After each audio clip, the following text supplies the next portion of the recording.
Now, just here, I am looking at a number. You've got to guess it. 4. Too small. 10. Too small? 99. 99 too big. It may look like this group of pupils are getting some extra maths tutoring, but actually they're part of an experiment focusing on how lessons get planned and then taught here at Swain Park School. 26.7 is too small. 26.9. Good, 26.9. Well done. Who feels, yeah, I think I'm going to be able to teach some of this. Yeah. So you're keen to teach? Yeah. There's always been a strong tradition at Swain Park of including pupils in the teaching and learning process, and one of our most innovative practices recently has been to include pupils actively in the lesson planning process. That ties in perfectly with our ethos at the school and also supports our work on staff development and the personalised learning agenda. And the benefits have been significant already for all of those involved. For our staff, I think it gives them a fresh perspective on lesson planning, and I think that fresh input is really useful. I have a number written down here with 6 decimal places. Sally Pemberton is taking these mixed ability Year 9 pupils through a lesson on decimal places. They will be planning, then delivering their own version of this lesson to their fellow classmates. 20 and 30. 25 is too small. When you sit down to plan a lesson, you know where you want to get the pupils, but it can be a really lonely task. It doesn't reflect learning, really. I mean, learning is a very dynamic process. It's not a straight line. You know, it's a journey, and lots of, you know, learning is different for everybody. And I think it's much easier to plan when you've got a context. Where are we up to? You haven't got much written down there, Kim. Is it going a bit quick Is it going a bit quick? Yeah. Okay. Because what's happening, I think, is, and you need to remember this for tomorrow, when we're planning the lesson, when you're planning the lesson for tomorrow, remember how you feel now, because some people will feel like that tomorrow.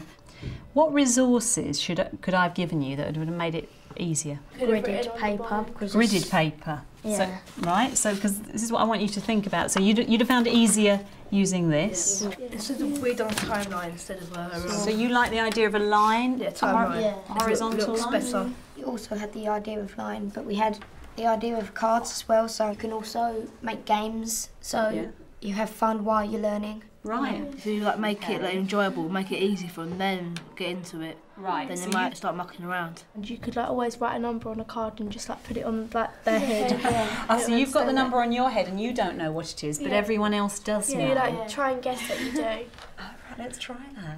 That's good. That's a great idea. That's super. Do you think I could have changed anything when I was explaining it? No, I think that's pretty clear. I mean, they discovered it for themselves. Yeah. I think I confused her at one point, and I need to go back to that, and I need to check that.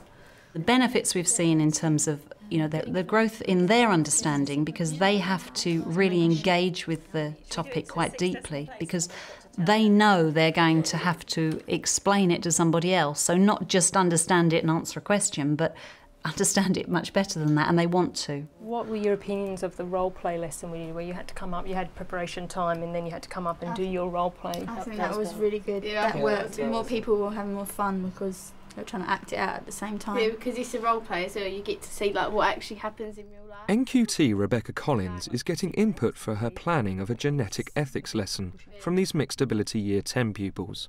Do you think the role play rather than a debate, or do you think a more formal debate? Role play. Because you get information in, but you also get to like perform it to the class and like take time to prepare. Right. But if more you fun, mix like some confident people and some shy people together, it might work better. I think we do need to mix a bit because we're in Year 10, we've just like come into different bands now, and I don't know many people in there. I don't know many people in the class. No, right. So if you mix us with people we don't know, we might get to know them. Yeah, and then work and be able to work well. Are we going to give the same questions to each group? Like how are we actually going to run it? How they're going to present it so that you will learn something when they come up to show their case? Instead of different questions, and then we can discuss them all at the end. Yeah, like take notes or something, or like evaluate after they've done their role play. Are you saying that to motivate them to do it well, or are you saying that because you enjoy evaluating each other's work? I'm just interested. Where does that come from? You can understand like what they're talking about. Yeah, because you don't want to sit there thinking, well, that was a waste of time watching that group because I didn't get anything out of it. What have you got for the evaluation? So easy to understand.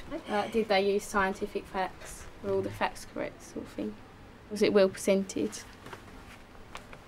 Was the opinion clear as well? Yeah.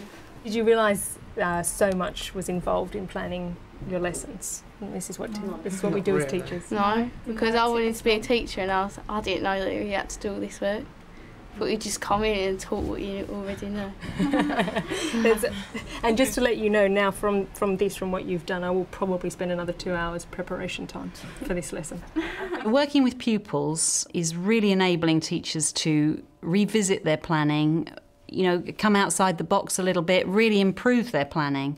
And, you know, I think that's having a knock-on right across the curriculum. And as we do more of it, I think teachers are engaging far more deeply with how we're going to enable every pupil in our lessons to really move from A to B and make those jumps. 3, 4, 5, 6. Who wants to be the medical researcher? I'll be the family. But who else is the family? Really looking at debate, discussion. So it's about to bring up the ideas of controversy.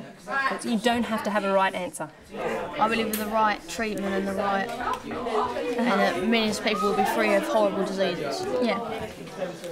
I think everyone was pretty shy at first, but then a little bit towards the end they started getting a bit more confident. And answering all the questions. Yeah. Your group was really confident. Yeah. You and your acting skills. You're right, love.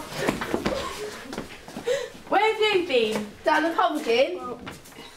Right, that's it. I'm calling up the specialist. I'm afraid, judging from the test, that you're going to have a new liver. The waiting list is very long, but in the future we are hoping to use bone marrow to match stem cells to help repair the liver. You want to make your lessons relevant to children. You know, that's part of learning, is attaching things to your own frameworks that you've got at the moment. You can see where they're coming from, what are the current issues that are, what's bothering them at the moment, how is it bothering them. And so your lessons can become much more accessible to the rest of the class by including children in that planning process. Stem cells from the baby's umbilical cord could help me by the stem cells turning into nerve cells, which can repair my spine and cure my disability. All right, take the cells. Thank you. Hands up who thought group 1, that was the minister and leukemia. Hands up for group 1 was the most informative. Okay, the alcoholic and medical researchers, so the liver, okay, and cords, donating cords. Well done group 2. They'll be sweeties next lesson. I think it went quite well, but I don't know. I thought it would be better than that. We missed out the ending, didn't we? Yeah. Because we ran out of time. We didn't get to do the closing part. conclusion. But I think the role play went really well. Yeah. Thought I'd take the opportunity to bring in staff together, really just to talk about different aspects of planning with pupils. Deputy Head Andy Samways leads a cross-department meeting on whether these new approaches to planning could work throughout the school. Yesterday we got together with a group of 4 pupils from 10T2 and we planned the lesson for today, and then I've delivered the lesson this morning. I really enjoyed the process, and I think the pupils did as well. I haven't had a chance to speak to them individually, but the lesson seemed to go fine. The lesson that the kids developed themselves really did focus on how they learn best. What did you see coming out of those pupils in terms of what else other than the learning they got from that lesson? They learn how to manage the lesson and organise themselves, and they then had the end point in mind. They do like having the plenary, which I know we go on and on and on about, but it became, not so much in the planning, but at the end, 2 of the people said, we ran out of time for the plenary, we ran out of time for the end, and they both said we wish we could have had the ending in. And it was just, for me, that was a really strong message. It's interesting, because I was doing some planning with some pupils yesterday, and it didn't go where I thought it would, which I thought, oh, I know where they'll take this. I mean, these pupils are actually planning a lesson to deliver to a small group. You know, they came up with some ideas that I would never have thought of at all. Did they see that as their own personalisation of it then? Yeah, I think Would they have understood that? Probably not that word. No, but certainly, you know, where they wanted to take it, and the sorts of ideas they had. I mean, I've been teaching quite a while, and I thought, I've seen all of these things, but actually they were coming up with fresh stuff. Now, if we're finding that, NQTs or graduate trainees, they've just come into the classroom, we need to be, I suppose, thinking about how we share that with them. As an NQT, you know, it's been useful, yeah, Oh, for absolutely. you. That, as I said, that aha moment of the confirmation coming back from the pupils. Yes. Of you're asking them in a very safe environment, evaluate my lessons for me in front of me, please. Yes. Because Yes. and they're giving you back great feedback about your own lessons of what you've already delivered. Right, I think we could actually develop it more in geography. I didn't actually even plan the lesson. They did the resources and everything. So they were planning for the lesson for future lessons. For the next lesson, and when they started to deliver it, they didn't like being interrupted. They're quiet then because they listen. Yeah. Yeah. And they feel responsible as well for listening when the other people are talking. Yeah. So they took on that responsibility. Yeah. You're getting a win out of it, the pupils are getting a win out of it. So hopefully, and as a school, we'll hopefully get a win because the pupils are wanting to actually engage even more in their learning. Yeah. Smashing. Okay. Now, your teachers have been working immensely hard to plan a lesson that is exciting, interesting, and, let me say it, very challenging. Okay, so I hope you've got your thinking hats on. So I'm going to think of a number. So it's between 0 and 10. Is it above 5? Yes, it is. So what do you do if it's above 5? You would cross out all the numbers below 5 on the line. The numbers up.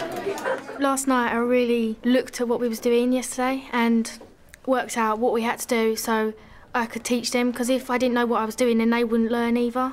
Is it 15? Yeah, too big. Mr. Yasmin, stick that on your head. Stick it on your head without looking at it. I did think the activities that I planned were right. I added a few on because a few of my group were smarter. If you had to round it, what would that be? Because if that's 6... You round it to, so you'd probably say a number like 5.65. Yeah. At first, they all didn't understand, which I think was quite good because towards the end, they all started to get a grip on the subject, and I felt really proud of myself. 6.78. And one person was struggling, so Billy helped him, and I played with the other group, so they didn't get bored and stand there.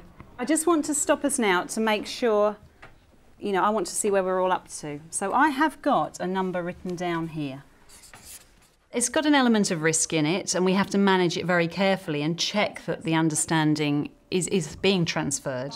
Although there is that risk, I think it's paying off really well because, you know, what's coming back is the children are enjoying it. They are getting much richer experience. There's a real enthusiasm to learn from your own peers. That's something we want to continue. So it's either 3.4 or 3.5. How are you going to tell me which one it is? What question are you going to ask now? James? Would you say 3.45? That is too small. You think we've got enough information? Dan? 3.5. 3.5, yes, to one decimal place. It was good because we got a chance to experiment with learning and teaching rather than just learning and then copying it into books. So it was much more. I think we all have a bit more respect for teachers and all the effort they put in to the work, I think. Yeah. Because it's quite difficult organising it all.